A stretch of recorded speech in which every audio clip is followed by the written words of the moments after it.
Jemaat Tuhan, marilah kita berdoa. Bapa di surga, Bapa yang pemurah, Bapa yang kasih. Kesempatan yang Engkau berikan bagi kami, tibalah saatnya kami akan mendengarkan firman-Mu.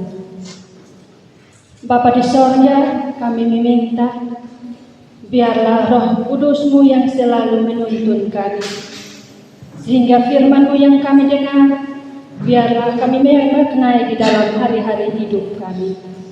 Bapa di sorga, Mama Pendeta yang akan membagikan benih firman-Mu bagi kami. Mari Allah memberkati hamba-Mu, sehingga apa yang hamba-Mu sampaikan, jangan menurut kehendak hamba-Mu, tetapi kehendak-Mu yang terjadi. Berfirman dan berbicaralah kepada kami ya Bapa, karena anak-anak-Mu mau mendengarkan firman-Mu. Di dalam nama Tuhan Yesus firman yang hidup itu, kami datang dan berdoa kepada Bapa di surga. Amin. Firman Tuhan yang terambil di dalam Injil Matius pasal 10 ayat 5 sampai ayatnya yang ke-15 dengan perikop Yesus mengutus ke-12 rasul. Ke-12 murid itu diutus oleh Yesus dan ia berpesan kepada mereka, "Janganlah kamu menyimpang ke jalan bangsa lain atau masuk ke dalam kota orang Samaria, melainkan pergilah kepada domba-domba yang hilang dari umat Israel. Pergilah dan beritakanlah kerajaan sorga sudah dekat. Sembuhkanlah orang sakit, bangkitkanlah orang mati, tahirkanlah orang kusta, usirlah setan-setan. Kamu telah memperolehnya dengan cuma-cuma, karena itu berikanlah pula dengan cuma-cuma. Janganlah kamu membawa emas atau perak atau tembaga dalam ikat pinggangmu. Janganlah kamu membawa bekal dalam perjalanan. Janganlah kamu membawa baju 2 helai, kasut atau tongkat, sebab seorang pekerja patut mendapat upahnya. Apabila kamu masuk kota atau desa, carilah di situ seorang yang layak dan tinggallah padanya sampai kamu berangkat. Apabila kamu masuk ke rumah orang, berilah salam kepada mereka. Jika layak mereka menerimanya, salam itu turun ke atasnya. Jika tidak, salam itu kembali kepadamu.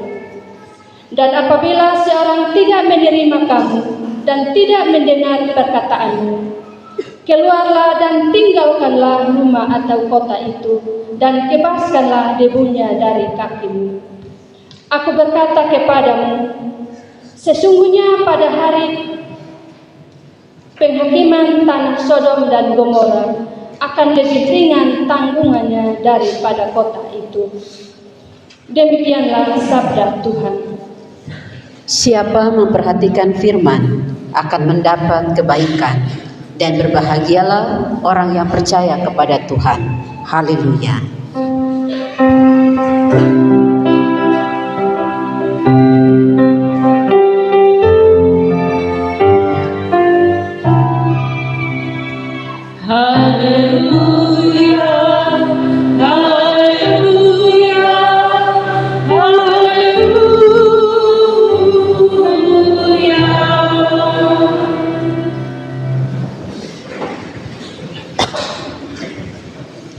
Papa Mama, saudaraku yang terkasih dalam Tuhan kita Yesus Kristus, selamat pagi dan shalom.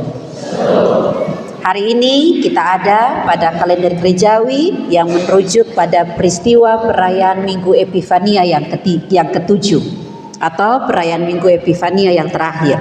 Ini adalah minggu terakhir di mana kita memperingati penyataan Allah di dunia ini dalam berbagai rupa, dalam berbagai bentuk dan berbagai wujud. Dan pada minggu akan datang kita akan sudah masuk pada perayaan minggu-minggu sengsara yang akan berlangsung pada selama 7 minggu. Tidak terasa waktu sudah sangat cepat sekali berlalu. Kayaknya kemarin baru tahun baru, sekarang sudah masuk minggu sengsara. Sudah mau masuk minggu sengsara. Papa Mama terkasih, pada minggu Epifani yang ke-7 ini atau minggu penampakan Tuhan yang terakhir, kita diajak merenungkan tentang hal pengutusan. Kalau kita sama-sama mencermati pada tata ibadah kita, baik itu tata ibadah model 1 sampai tata ibadah model 5, semuanya berlaku, semuanya berlangsung pada berbagai tahapan, sehingga pada bagian terakhir kita akan masuk pada bagian pengutusan. Dan setelah bagian pengutusan itu akan diikuti dengan berkat yang menjamin bahwa manusia, orang percaya bisa melaksanakan tugas pengutusannya. Ayat bacaan kita pada hari ini tidak secara tegas menyatakan soal pengutusan sebagai bagian dari ibadah. Tetapi bacaan kita ini berefleksi dari bacaan kita akan sama-sama merenungkan sebenarnya tugas pengutusan seperti apa yang Tuhan Allah kenakan kepada kita sebagai orang percaya. Amanat pengutusan yang model bagaimana yang menjadi tugas utama kita dalam perjalanan iman sebagai orang-orang yang meyakini Kristus sebagai juru selamatnya. Bapak Mama kekasih-kekasih Tuhan, cerita kita, bacaan kita merujuk pada cerita tentang bagaimana Yesus mengutus ke-12 rasul. Yesus mengutus ke-12 rasul dengan satu tugas yang utama. Tugas utamanya muncul pada Matius pasal 10 ayatnya yang ke-7. Tugas utama itu bilang begini, pergilah dan beritakanlah kerajaan surga sudah dekat.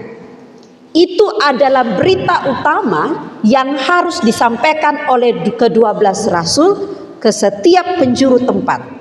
Sehingga 12 rasul ini punya tugas utama ada pergi ke berbagai tempat, lalu menyatakan kepada semua tempat di mana mereka berada, kerajaan surga sudah dekat.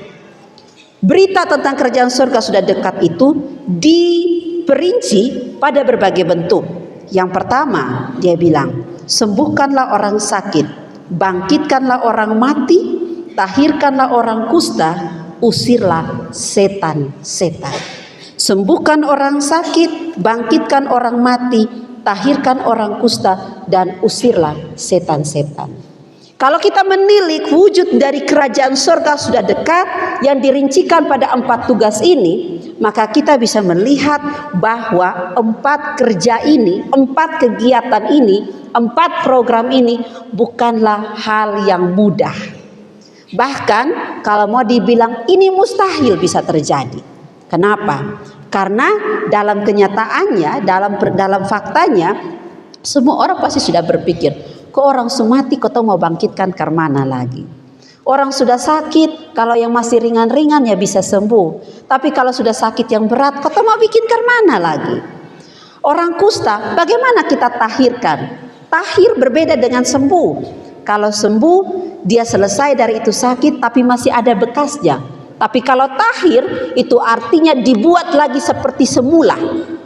Jadi kalau misalnya kusta sampai dia punya tangan buntung, ini dia harus punya kewajiban untuk bikin itu tangan jadi tersambung kembali. Itu sesuatu yang susah. Bahkan bisa dibilang itu tidak mungkin. Kalau dibilang tugasnya, programnya adalah usirlah setan-setan, itu juga sesuatu yang tidak mudah. Kau lihat setan saja takut, apalagi mau usir itu setan. Bahkan mungkin waktu ketemu setan, kok tong bakawan, nah siapa mau usir siapa begitu. 4 program ini, 4 kegiatan yang merupakan rincian dari cerita, dari berita utama kerajaan surga sudah dekat, bukanlah program, bukanlah kegiatan yang mudah. Tapi bukan berarti tidak mungkin. Karena itu Yesus bilang, pergilah dan beritakanlah kerajaan surga sudah dekat. Dan kerajaan surga sudah dekat muncul dalam bentuk itu. Orang yang sakit disembuhkan, orang kusta ditahirkan, orang mati dibangkitkan, dan setan-setan diusir. Yesus sadar betul bahwa tugas pengutusan ini adalah tugas pengutusan yang sulit dan tidak mudah. Oleh karena itu, sebelum dia mengutus para muridnya. Matius pasal 10 ayat 1 sampai ayat yang keempat memberikan catatan kepada kita bahwa dia memperlengkapi murid-muridnya. Murid-murid itu diperlengkapi dengan catatan, diperlengkapi dengan hal-hal. Yang pertama, mereka diperlengkapi Matius pasal 10 ayat 1 kasih tahu, mereka diperlengkapi dengan Kristus memberikan mereka kuasa untuk mengusir roh-roh jahat dan untuk melenyapkan segala penyakit dan kelemahan. Yesus tahu tugas mereka tidak mudah, pengutusannya akan mereka jalani tidak mudah. Tetapi sebelum melaksanakan tugas itu, Yesus memperlengkapi mereka. Mereka diberikan kuasa. Kuasa bukan hanya sekedar untuk omong-omong, tapi juga kuasa untuk melenyapkan roh-roh jahat, melenyapkan sakit penyakit dan segala kelemahan yang ada. Cerita tentang pemanggilan itu menjadi unik, Bapak Mama kekasih-kekasih Tuhan, karena di antara 12 orang yang diutus itu dicatat oleh Injil Matius pada ayat yang keempat, Yudas Iskariot yang mengkhianati dia juga diberikan kuasa. Makanya pada beberapa percakapan orang-orang yang suka baca Alkitab bilang begini, Tuhan Yesus ini dia tahu kok Yudas itu kan bakal khianati dia. Dari awal panggil tahu, dari awal sudah menyadari, tapi kok masih panggil dia, masih pakai dia, masih perlengkapi dia. Disitulah letak kemurahan hati Allah yang memberikan pelajaran kepada kita pada hari ini. Tugas pengutusan itu untuk siapa?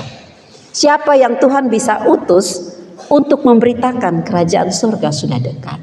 Ternyata dia tidak hanya pakai orang yang baik-baik saja. Dia tidak hanya pakai Simon Petrus yang vokal, dia tidak hanya pakai Yohanes yang penuh dengan lemah lembutan, dia tidak hanya pakai Thomas yang peragu, tapi dia juga pakai seseorang yang punya potensi untuk menjadi pengkhianat. Dia bisa pakai siapa saja untuk mengerjakan tugas pengutusannya, memberitakan kerajaan surga sudah dekat. Setelah kelengkapan dengan memberikan kuasa, memberikan catatan pekerjaan, kalau Tuhan Yesus juga mengatur mereka dengan pesan. Atau yang ke dalam konsep peneguhan, dalam konsep penabisan kita di Gereja Masjid Timur, kita biasa bilang ada peneguhan. Peneguhan itu dengan dalam bentuk Matius 10 ayat 9 sampai 14 kasih catatan. Yesus kasih tahu dengan murid-muridnya, kalau kamu jalan jangan bawa emas, perak atau tembaga dalam ikat pinggangmu. Jangan bawa bekal. Jangan bawa baju 2 helai, kasut atau tongkat, sebab seorang pekerja patut mendapat upahnya. Dengan kata lain, Yesus masih mau kasih tahu kepada murid-muridnya, dalam melaksanakan tugas pengutusan ini, jangan bersandar pada apapun. Jangan bawa apa-apa, artinya jangan bersandar pada apapun yang kamu pikir adalah kekuatan. Satu-satunya sandaran adalah Dia yang mengutusmu dan bagaimana kuasa itu diberikan kepadamu. Itulah yang menjadi salah satu peneguhan Yesus kepada murid-muridnya ketika melaksanakan tugas pengutusan ini. Jangan bersandar pada apa-apa. Neo, Simon orang selot, lu punya pasukan orang selot, pemberontak yang banyak. Tapi jangan bersandar pada orang-orangmu. Dalam melaksanakan tugas pengutusan ini, jangan bersandar pada pasukanmu. Saya pikir benar juga ya. Orang selot adalah bagian dari pemberontak pada masa itu secara politik. Terus ketika dia berhadapan dengan orang yang sakit kusta, masa dia mau bawa pasukan, mau bawa orang selot sampai satu kampung pun, itu kusta tidak akan selesai. Hanya kuasa Tuhan saja yang mampu menyelesaikan sakit kusta itu. Atau ketika ada di antara seluruh jajaran murid Yesus itu, Matius yang pemungut cukai, yang yang latar belakangnya adalah tukang pajak, kalau dia bersandar pada kemampuan yang hitung-menghitung, kalau hitung pi hitung datang, wah ini sampai beres ini. Dia berhadapan dengan satu dengan berhadapan dengan ada orang yang kesurupan, yang setan-setan memenuhi, dia hitung kali bagi, oh ini setan datang dari arah timur, dia akan tempias ke arah barat, dari sudut 90 derajat dia akan masuk, dia akan hembus dari lubang ini keluar ke lubang itu, yaitu setan juga tidak akan keluar. Makanya Yesus bilang, jangan bawa apapun sehingga engkau bersandar padanya, baik itu emas, perak atau tembaga. Jangan bawa baju 2 helai sehingga engkau bisa membanggakan bahwa pun baju ada 2 gitu. Jangan bersandar pada apapun. Itu peneguhan yang pertama. Peneguhan yang kedua, Tuhan Yesus kasih tahu dengan murid-muridnya, kalau sampai di satu tempat, tinggal di situ. Cari orang yang bisa terima dan tinggallah di situ. Tinggal di situ dan jadilah berkat di situ. Kalau masuk ke satu rumah, sampaikan salam. Kalau mereka layak menerima, maka salam itu akan tinggal. Tapi kalau mereka tidak mau menerimanya, maka salam itu akan kembali kepadamu. Salam itu kan, kalau kita orang Kristen biasa bilang, kalau ketemu, salam, damai sejahtera. Walaupun salam, hati ada bergejolak. Walaupun salam, tapi pikiran ada bercuriga, ada emosi, ada marah. Tapi kita salam. Salam yang artinya damai sejahtera. Setiap kali kita mengucapkan salam saudaraku, salam bapak, salam mama, salam opa, salam oma, salam kakak, salam adik, salam anak, kita sedang mengucapkan doa damai sejahtera bagimu. Lalu dia juga jawab, damai sejahtera juga bagimu. Kalau memang dia orang yang penuh dengan damai dan sejahtera, maka salam itu akan menjadi berkat baik padanya. Mungkin ketika kita menyampaikan salam, dia ada dalam kegundahan, dia ada dalam kegelisahan, tapi ketika mendengar salam kita, dia merasa bahwa, hai, saya diperhatikan. Damai sejahtera tinggal padanya. Tetapi ketika kita bilang salam bapak, ma bapak pun pikiran ada, ini perempuan ini, dia maksud apa deka-deka beta? Jangan sampai dia bermaksud jadi ani-ani. Sekarang kan lagi tenar ani-ani tuh gitu. Nah kalau perempuan dibilang ani-ani, yang laki-laki dibilang apa? Agus-agus gitu kok. Kalau misalnya kita menyampaikan salam, tetapi yang menerima salam kita dalam keadaan tidak damai sejahtera, penuh dengan prasangka, penuh dengan amarah, maka damai sejahtera itu, salam itu tidak akan sia-sia. Dia akan kembali pada kita. Sehingga yang marah tetaplah tinggal dalam amarahnya, yang damai tetaplah ada dalam damainya. Saya suka main gila. Kalau kamu punya masalah, itu masalahmu, bukan masalahku. Jadi jangan sampai kalau orang di situ marah, kita juga ikut marah.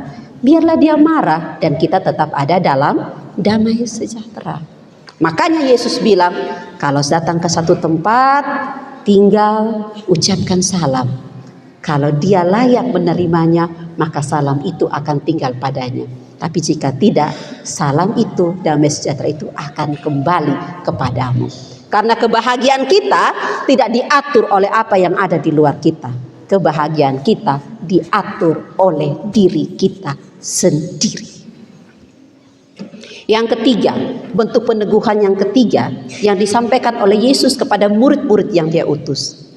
Jika apa yang kau beritakan, kerajaan surga yang kau sampaikan tidak diterima dan tidak didengar, keluar dan tinggalkan, kebaskan debu dari kakimu. Saya suka dapat tips, saya suka dapat tutorial dari para kawan sekerja Allah senior. Jadi kalau bilang kawan sekerja Allah bukan hanya pendeta ya, tapi juga kawan-kawan penatua, diaken dan pengajar. Biasa bilang begini, mam pendeta, kotong su omong, maka kalau omong kodong suan dengar, kotong keluar, kotong kebas, kotong pun debu kaki, kotong pun ini alas kaki, nanti baru mam pendeta lihat apa yang terjadi dengan dong. Saya rasa Tuhan Yesus tidak sekejam itu ketika menyampaikan kata-kata ini. Tuhan Yesus kita tidak bisa seenaknya langsung memakai kalimat ini, memakai nats ini untuk menjadi sesuatu yang memberikan ketakutan kepada semua orang yang kita layani. Ketika Yesus bilang, pergi sampaikan, kalau perkataanmu tidak didengarkan dan tidak diindahkan, keluar, tinggalkan, kebaskan debu dari kakimu. Yesus mau memberikan peneguhan kepada murid-muridnya. Kamu punya tugas itu hanya pergi kasih tahu. Sampaikan. Kalau yang sakit bisa apa yang dilakukan untuk sembuh, lakukan. Kalau ada setan bisa usir saja itu setan. Kalau itu setan tidak mau jalan, mungkin karena sudah bersekutu dengan yang sama-sama dengan dia. Intinya adalah beritakan. Tetapi jika yang kau buat, yang kau katakan, yang kau sampaikan tidak didengarkan, maka pergi dan tinggalkan. Itu adalah cerita. Itu adalah perjalanan hidup. Itu adalah masa lalu. Jadi ketika Yesus bilang kebaskan debu dari kakimu, dia tidak bermaksud untuk bilang bahwa kita menyampaikan kutuk kepada mereka yang tidak mendengarkan perkataan tentang kerajaan surga sudah dekat. Tetapi ketika dia bilang kebaskan debu dari kakimu, kita harus ingat bahwa batasan kita cuma menyampaikan, memberitahukan. Kalau tidak didengarkan, biarkan itu menjadi masa lalu. Biarkan itu menjadi cerita.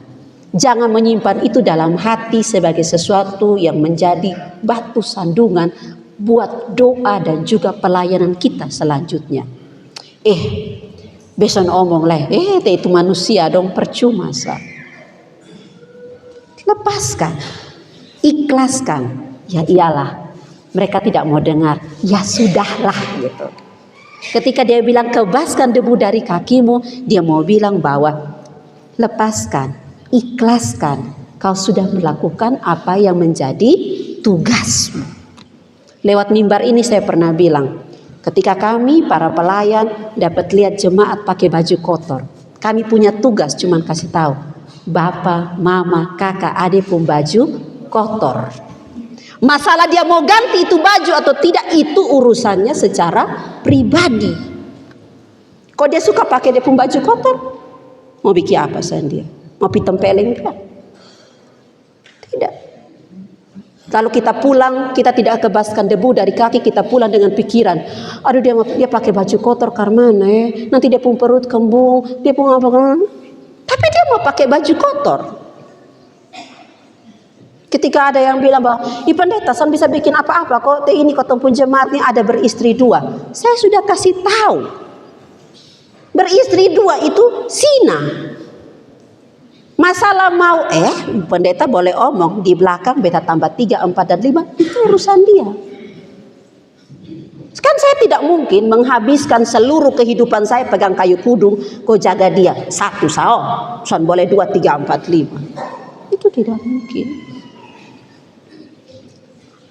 Atau ada yang bilang, pendeta, son bisa tegur ini jemaat dong kok. Dong ini kalau duduk di mana-mana tukang omong orang punama. Kita sama-sama sudah mengaku dan taat pada itu hukum yang bilang jangan mengucapkan saksi dusta tentang sesamamu. Kan tidak mungkin ibu pendeta harus pegang kayu kudung, jaga semua mama-mama di dunia dalam berbagai bentuk perkumpulan. Ingat, jangan omong orang punama. Kotong togor yang di sini di sana ada omong. Kotong togor yang di depan, di belakang ada omong. Salah-salah, dia togor sang kotong. Kotong juga jadi objek pembicaraan. Tidak mungkin. Tugas para pemberita, Yesus cuma bilang, pergi beritakan kerajaan surga sudah dekat. Jadi ketika Yesus bilang peneguhan kepada murid-muridnya, kalau tidak didengar, tinggalkan, keluar, kebaskan debu dari kakimu. Ikhlaskan, ya sudah. Serahkan. Kita sudah kasih tahu, sisanya serahkan pada Tuhan. Bapak Mama, kekasih-kekasih Tuhan. Tugas pengutusan yang diberikan kepada para rasul sesungguhnya adalah tugas pengutusan yang setiap minggu kita terima. Amanat yang setiap minggu kita terima. Ketika kita selesai dalam ibadah kita diutus untuk menyampaikan kepada dunia ini bahwa kerajaan surga sudah dekat. Kita pulang dan bertemu dengan keluarga kita, anak-anak kita, saudara-saudara kita. Kita bertemu dengan kehidupan kita. Kita bertemu dengan sekitar kehidupan kita yang ada dalam keadaan sakit. sakit hatinya, sakit pikirannya, sakit jiwanya, dan sakit-sakit lainnya. Kita mungkin tidak bisa menyembuhkan penyakitnya, tapi kita bisa menjadi teman bagi dia untuk melewati setiap rasa sakit itu. Kita mungkin bertemu dengan orang-orang kusta, pasti semua langsung protes. Oh, kapan puskesmas mencatat tidak ada lagi penderita kusta? Tapi saya kasih tahu, kusta di hati juga banyak. Banyak noda-noda di hati yang susah dihilangkan, yang kadang-kadang mengikis sukacita orang lain, bahkan mengikis sukacitanya sendiri. Kalau duduk-duduk tiap hari tidak pernah ada dia punya damai sejahtera. Tiap hari hanya hitung. Satu dia punya dosa ini, dua dia pun dosa ini. Tiap hari dia pun kerja mungkin ada buku dosa. Dia daftar semua orang pun dosa. Yang tidak berdosa cuma dia sah gitu. Itu bagian dari kusta. Kita mungkin tidak bisa menyembuhkan kustanya. Kita tidak bisa mentahirkan kustanya. Tapi kita bisa beromong dengan Bapa di surga. Tuhan, pulihkan dia. Kita mungkin tidak bisa usir setan. Saya pernah dapat dalam pengalaman pelayanan saya, ada yang bilang begini, beta senakan pergi gereja, karena itu ibu pendeta tuh bawa setan datang gereja. Dalam perjalanan tetap datang gereja. Justru kalau dia tidak datang gereja, maka semuanya damai. Karena justru setannya dia. Itu pengalaman pelayanan yang saya bawa dalam mimbar-mimbar di mana saya memberitakan sebagai kebasan debu dari kaki. Itu adalah cerita yang menguatkan perjalanan pengutusan sampai dengan hari ini. Oleh karena itu Bapak Mama, saudaraku yang terkasih, cerita hari ini tentang bagaimana Yesus mengutus ke-12 rasul mengingatkan kepada kita hal yang pertama. Semua kita berjabatan ataupun tidak berjabatan, laki-laki ataupun perempuan, tua ataupun muda, dewasa ataupun kanak-kanak, kita semua mengemban tugas pengutusan dari Tuhan. Setiap kali kita selesai kebaktian, kita melalui pengutusan dan juga berkat, kita pulang untuk memberitakan pada kehidupan kita bahwa kerajaan surga sudah dekat. Itu memberikan kita semua kewajiban, tidak menyia-nyiakan 7 hari selanjutnya dalam minggu ini, tetapi menghabiskan waktu selama 7 hari ini untuk mengerjakan tugas pengutusan itu. Oh, firman Tuhan hari ini bilang kita diutus, maka habiskan Senin sampai minggu berikutnya untuk mengerjakan tugas pengutusan itu. Menjadi teman bagi mereka yang ada dalam keadaan sakit, menemani mereka yang untuk mentahirkan hatinya, memulihkan dia yang ada dalam segala kegelisahan, kegalauan, menjadi kawan sekerja Allah. Yang kedua, dalam tugas pengutusan itu, sebagaimana apa yang terjadi pada para rasul, mereka diberikan kuasa. Begitupun juga kita. Kuasanya bukan kuasa yang main-main. Ayat 1 di Matius pasal 10 kasih tahu bilang, kuasa untuk mengusir roh-roh jahat dan untuk melenyapkan segala penyakit dan segala kelemahan. Jadi kalau sampai ada orang percaya yang bilang, kami son bikin apa-apa, kami jemaat biasa, kami son bikin apa-apa, sampai doa makan pun pendeta harus turun, hanya doa makan, itu artinya mengecilkan kuasa Tuhan yang ada pada kita. Tidak ada dia bilang di sini, oh saya hanya kasih kuasa di Simon Petrus, saya hanya kasih kuasa di ini, rasul itu. Dia kasih kuasa kepada semuanya. Bahkan Yudas yang berkhianat pun dia kasih kuasa. Saya dan Bapak Mama semua untuk melaksanakan tugas pengutusan ini diberikan kuasa oleh Tuhan. Kuasa untuk melenyapkan roh-roh jahat, kelemahan, sakit penyakit. Itu artinya tugas untuk memberitakan kerajaan surga itu ada pada kita semua. Siapa saja bisa dipakai. Kalau Yudas yang pengkhianat saja bisa dipakai, apalagi kita yang tidak pernah berkhianat, yang selalu setia pada Tuhan. Hal yang ketiga dari proses belajar kita hari ini tentang hal pengutusan, Bapak Mama, saudaraku yang terkasih, tugas ini, tugas pengutusan yang kita terima, tidak ada tuntutan untuk berhasil. Hebatnya ya, tidak ada capaiannya, tidak ada targetnya. Oh, kamu dikatakan sebagai anak Tuhan yang berhasil kalau bisa bawa 100 jiwa ke dalam gereja. Tidak. Oh, kamu bisa dibilang berhasil kalau kamu naik jabatan. Jadi kalau sebelumnya dia pengajar naik jabatan jadi diaken naik jabatan jadi penatua mau naik jabatan jadi pendeta. Beberapa waktu yang lalu saya berkunjung ke kawan-kawan di pos pelayanan. Ada satu kawan penatua dekat-dekat saya baru bilang begini, "Be duduk dekat-dekat ibu pendeta, mana tahu besok-besok beta jadi pendeta." Saya langsung jawab, tidak akan. Sampai kucing tumbuh tanduk juga itu tidak akan terjadi. Ya kenapa Mam Pendeta? Umur seberapa? Ibu pendeta saya sekarang seumur 45. Peraturan menyatakan tes vikaris umur terakhir itu batasnya umur 40. 45 mau tes vikaris apa? Dia sana akan. Karena prinsipnya jabatan dalam gereja itu bukan naik jabatan. Capaiannya, targetnya kita dikatakan berhasil dalam pelayanan itu bukan naik jabatan, bukan bawa jiwa, bukan bikin penuh gedung gereja, bukan itu capaiannya. Karena dia cuma bilang, pergilah dan beritakan kerajaan surga sudah dekat. Kalau dalam salah satu lagu, dia tanya bilang begini, sudahkah yang terbaik ku berikan kepada Yesus Tuhanku. Dia catatannya cuma satu, hal terbaik apa yang sudah kamu berikan? Apa yang terbaik?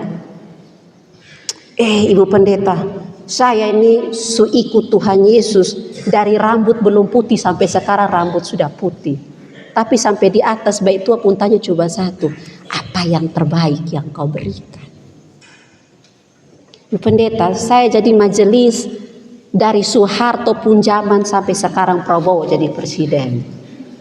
Tanyanya cuma satu, apa yang terbaik yang kau berikan?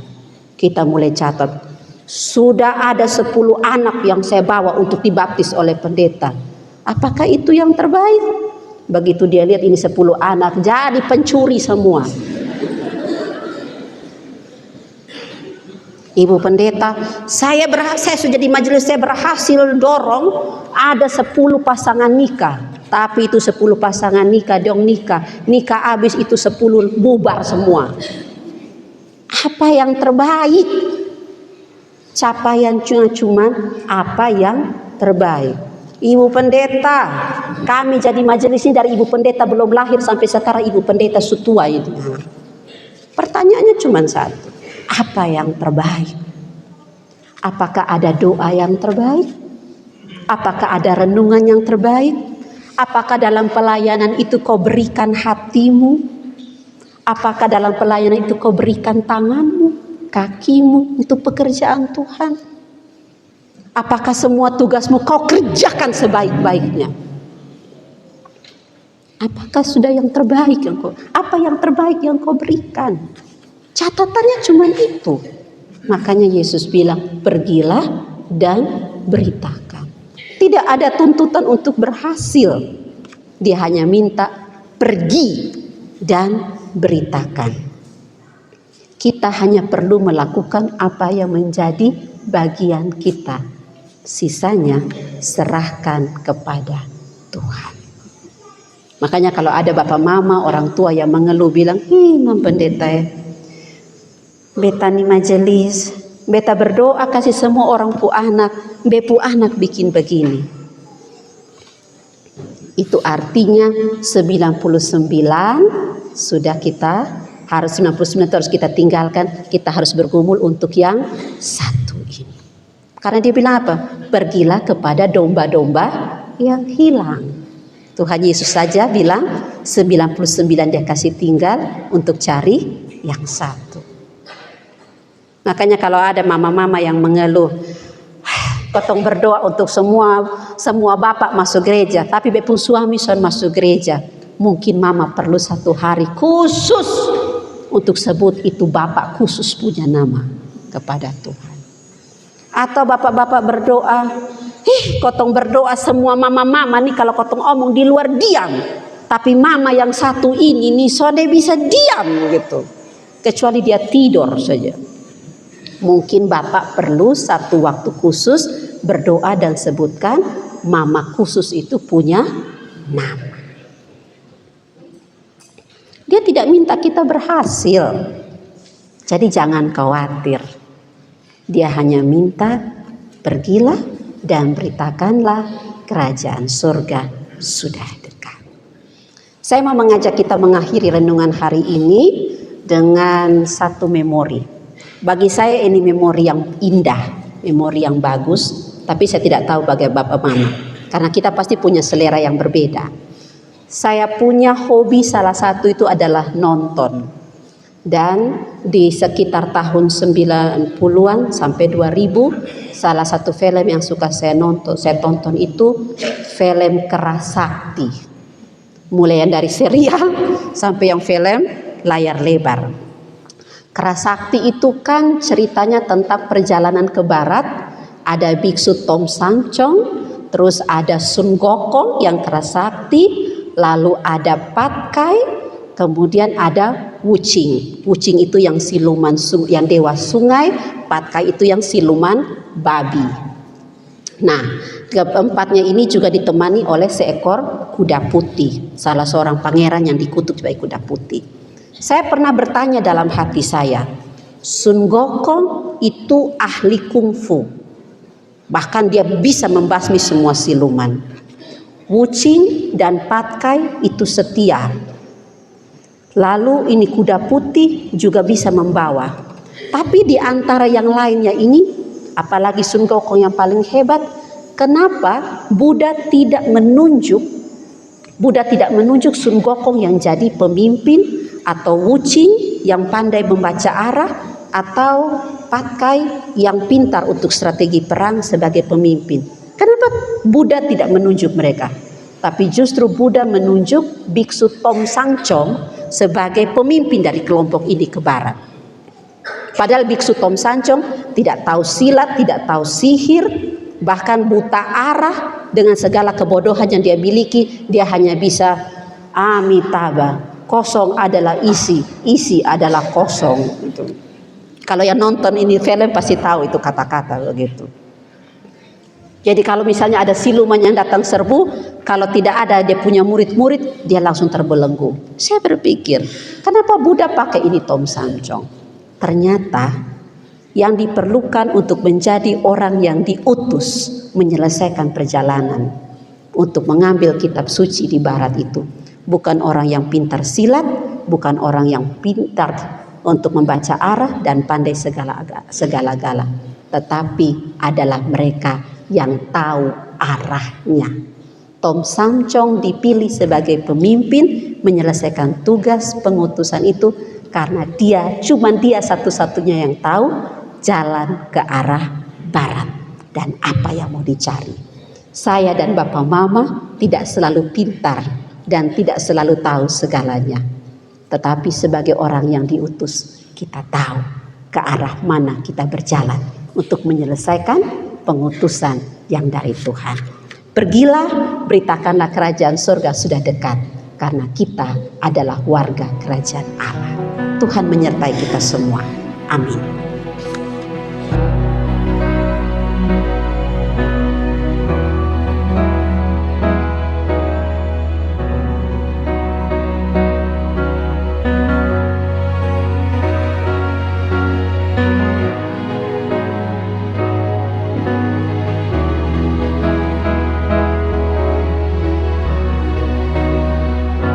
Arahkanlah hatimu kepada Tuhan dan terimalah berkat-Nya. Tuhan memberkati engkau dan melindungi engkau. Tuhan menyinari engkau dengan wajah-Nya dan memberi engkau kasih karunia. Tuhan menghadapkan wajah-Nya kepadamu dan memberi engkau damai sejahtera.